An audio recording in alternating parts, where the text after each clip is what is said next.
അല്ല, LDF സർക്കാരിൻ്റെ മുമ്പ് തന്നെ ഇത്തരം അഗ്രിമെൻറ്റുകളൊക്കെ വന്നിട്ടുണ്ടല്ലോ. സാധാരണഗതിയിൽ ഈ അഗ്രിമെൻറ്റിൻ്റെ അടിസ്ഥാനത്തിൽ കാര്യങ്ങൾ നീക്കിയാൽ ഈ അദാനിക്ക് അങ്ങനെ പോകാൻ കഴിയില്ലല്ലോ. അത് നിയമവ്യവസ്ഥയുടെ ലംഘനം വന്നാൽ എങ്ങനെയെന്നുള്ളത് നമ്മൾ പരിശോധിക്കണമല്ലോ.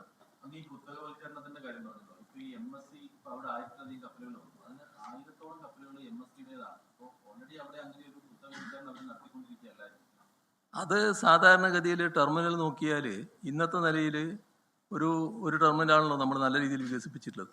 എന്നാൽ ഘട്ടം ഘട്ടമായിട്ട് ഇത് വികസിപ്പിക്കാൻ പോവുകയാണല്ലോ. ആ ഘട്ടം ഘട്ടമായി വികസിപ്പിക്കുമ്പോൾ അതിൻ്റെ അടിസ്ഥാനത്തിൽ വലിയ കമ്പനികൾക്ക് ഇവിടെ വരാൻ സാധിക്കും. അവർക്കെല്ലാം പ്രത്യേകം ടെർമിനൽ ഉണ്ടാകും. വലിയ വികസനമല്ലേ വരാൻ പോകുന്നത്, ഇതിവിടെ നിൽക്കുകയല്ലോ. അപ്പോൾ ആ വൻപിച്ച വികസനം വരുന്ന ഘട്ടത്തിൽ ഈ MSCയെ പോലുള്ള ഒട്ടേറെ കമ്പനികൾ തന്നെ ഇങ്ങോട്ട് വരും. അവർക്ക് ചിലപ്പോൾ എക്സ്ക്ലൂസീവായിട്ട് തന്നെ ഒരു ടെർമിനൽ ഉപയോഗിക്കാൻ പറ്റും. അങ്ങനെയെല്ലാമുള്ള സാധ്യതകളിലേക്കാണ് വിഴിഞ്ഞം പോകുന്നത്. അത് മുഴുവൻ തടയപ്പെടുന്ന അവസ്ഥയാണ് ഇവിടെ ഉണ്ടാകുക. അതാണ് പ്രശ്നം.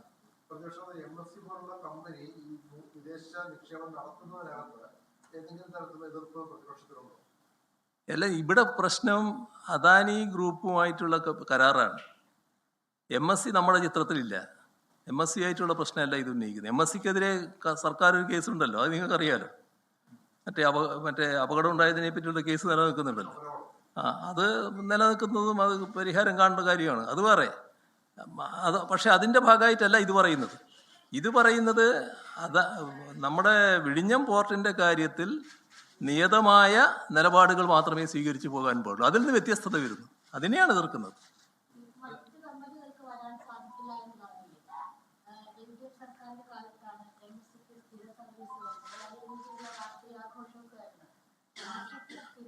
അല്ല, നിങ്ങൾ വായിൻ്റെ എടുക്കുന്ന കൈ എടുത്തിട്ട് പറ.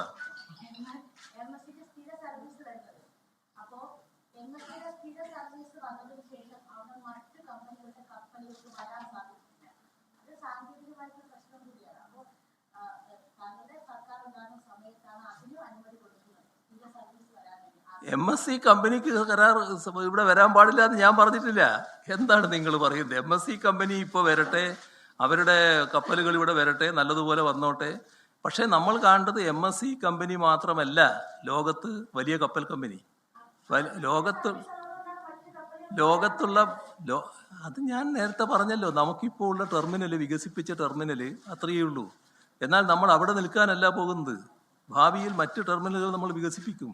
അതിനുള്ള പരിപാടികളാണ് ഇപ്പം തന്നെ ആവിഷ്കരിച്ചിട്ടുള്ളത്. അതാണ് അദാനി അടക്കം സമ്മതിച്ചിട്ടുള്ള കാര്യം.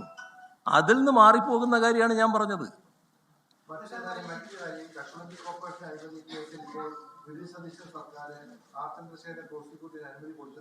താങ്കളുടെ സർക്കാർ അത് 3 തവണ അനുമതി കൊടുക്കാതിരുന്നതാണ്. അപ്പോൾ അത് അഴിമതിയാണെന്ന് കണ്ടുകൊണ്ടാണ് ഇപ്പോൾ സർക്കാർ കൊടുത്തത്. എന്തുകൊണ്ടാണ് അന്ന് LDF കൊടുക്കാതിരുന്നത്? ഞങ്ങൾ അന്നത്തെ ഘട്ടത്തിൽ അത് കൊടുക്കേണ്ടതില്ല എന്നാണ് തീരുമാനിച്ചിരുന്നത്. അതിപ്പോൾ ഇവർ കൊടുത്തല്ലോ, അത് നടക്കട്ടെ.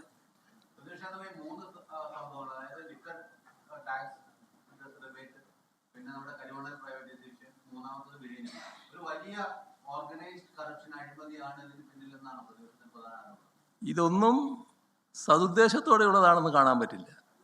അതാണ് വലിയ തോതിലുള്ള അഴിമതിക്കുള്ള സാധ്യതയാണ് ഇതിൻ്റെ എല്ലാം പിന്നിലുള്ളത്. അതിൽ ബന്ധപ്പെട്ട കാര്യങ്ങളിലെല്ലാം വല്ലാത്ത ദുരൂഹത നിലനിൽക്കുകയാണ്. അതാണ് നാം കാണേണ്ടത്.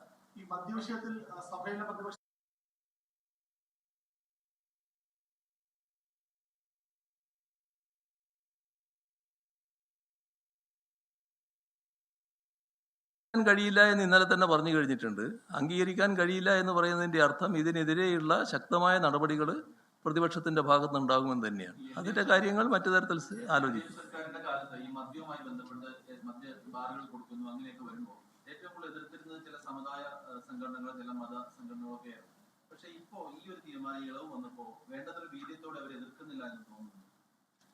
മദ്യത്തിന്റെ വീര്യം പോലെ എതിർപ്പിന് വീര്യക്കുറവുണ്ടോ എന്നറിയില്ല. ഇവിടെ ഏതായാലും അവരും അവരുടെ ആശങ്ക വ്യക്തമാക്കിയതാണ് ഞാൻ കണ്ടത്. ഇപ്പം ആദ്യഘട്ടത്തിൽ തന്നെ ഇപ്പം ഞങ്ങൾ തന്നെ കാണിച്ചൊരു രീതിയിൽ ഒരു ഗവൺമെന്റ് പുതുതായിട്ട് വന്നു. അപ്പം ആദ്യമേ തന്നെ ശക്തമായിട്ടൊരു അഭിപ്രായത്തിലേക്ക് പോകില്ലല്ലോ. പക്ഷേ ആദ്യഘട്ടത്തിൽ തന്നെ അതുമായി ബന്ധപ്പെട്ട വിയോജിപ്പ് അവരെല്ലാം രേഖപ്പെടുത്തിയിട്ടുണ്ട്, എല്ലാവരും രേഖപ്പെടുത്തിയിട്ടുണ്ട്.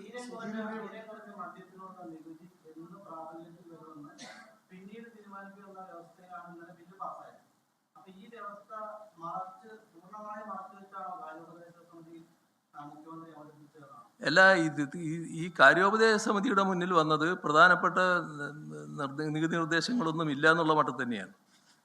നേരത്തെയുള്ള അതേ മട്ടിൽ കാര്യങ്ങൾ പോകുന്നു. പിന്നെ ഒരു ഫൈനാൻസ് ബില്ല് അതിൻ്റെ ഭാഗമായിട്ട് വരുന്നു എന്നുള്ള മട്ടിലേ വന്നുള്ളൂ.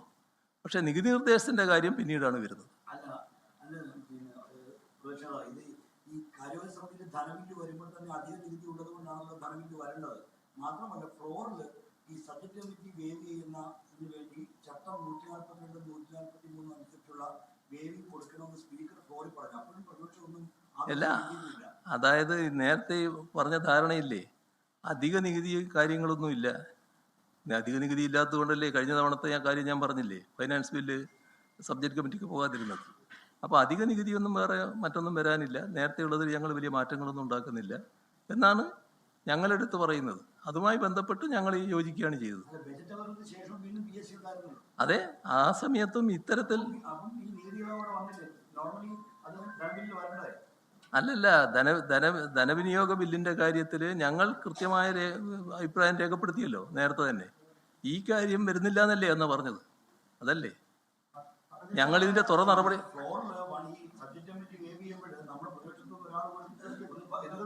എല്ലാം എതിർക്കാതിരുന്നത് ഈ ധാരണയിലാണ്. എതിർക്കാതിരുന്നത് ഞങ്ങൾ പുതുതായിട്ടൊന്നും കൊണ്ടുവരുന്നില്ല. പഴയ അതേ നില തന്നെയാണ് ഞങ്ങൾ സ്വീകരിക്കുന്നത്. നമ്മളെല്ലാം പാസ്സാക്കിയതല്ലേ. ഇനി വീണ്ടും എല്ലാ കാര്യങ്ങളും സബ്ജക്ട് കമ്മിറ്റിക്ക് പോകേണ്ടതില്ല. ഞങ്ങൾ അതിനോട് യോജിക്കുകയാണ് ചെയ്തത്.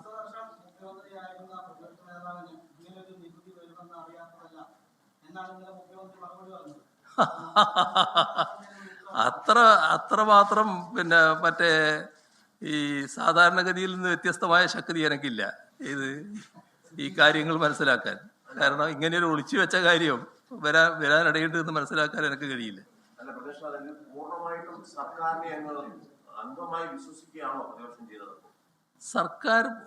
സർക്കാരും സർക്കാരിന്റെ തലപ്പത്തിരിക്കുന്ന മുഖ്യമന്ത്രിയും പറയുന്ന കാര്യം ആദ്യമേ തന്നെ അവിശ്വസിക്കേണ്ട കാര്യമില്ലല്ലോ.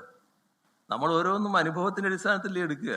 അപ്പോൾ ഇങ്ങനെ പറഞ്ഞപ്പോൾ ഞങ്ങളത് വിശ്വാസത്തിലെടുത്തു എന്നുള്ളതാണ് ശരി. അങ്ങനെ വിശ്വാസത്തിലെടുക്കാൻ പാടില്ലായിരുന്നു എന്ന് നിങ്ങൾ ഇപ്പോൾ പറയുന്നുണ്ടെങ്കിൽ ഇപ്പോഴത്തെ അനുഭവത്തിൽ അത് ശരിയായിരിക്കും. പക്ഷെ ഞങ്ങൾക്ക് അന്നേരം അങ്ങനെ ഒരു തോന്നലില്ല. അതാണ്.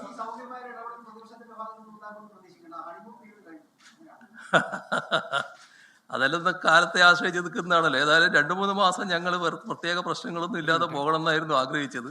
പക്ഷെ അതിൽ നിന്ന് വിപരീതമായ കാര്യങ്ങളാണ് സംഭവിച്ചത്.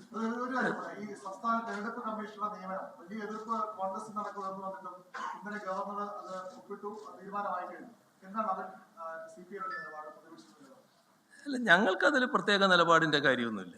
സാധാരണഗതിയിൽ ഒരു തെരഞ്ഞെടുപ്പ് കമ്മീഷനായിട്ട് ഒരു നിയമവിദഗ്ധനെ സാധാരണ വെക്കാറുണ്ട്. ജുഡീഷ്യറിയുടെ ഭാഗമായിട്ടുള്ള ആളെ വെക്കാറുണ്ട്.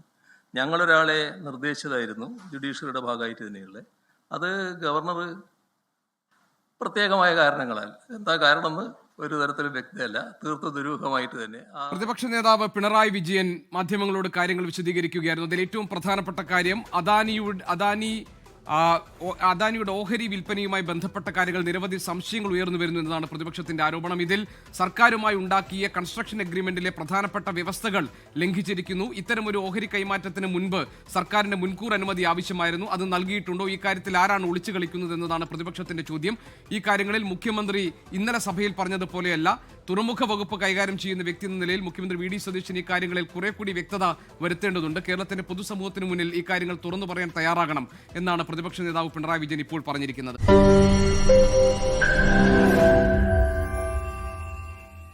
ലോകത്തെവിടെയായാലും ഏത് സമയത്തും 24 വാർത്തകളും ഓഗ്മെന്റഡ് റിയാലിറ്റി പാക്കേജുകളും എക്സ്പ്ലെയിനറുകളും വിശദമായി കാണാൻ ഞങ്ങളുടെ യൂട്യൂബ് ചാനൽ നിങ്ങൾക്ക് സബ്സ്ക്രൈബ് ചെയ്യാം.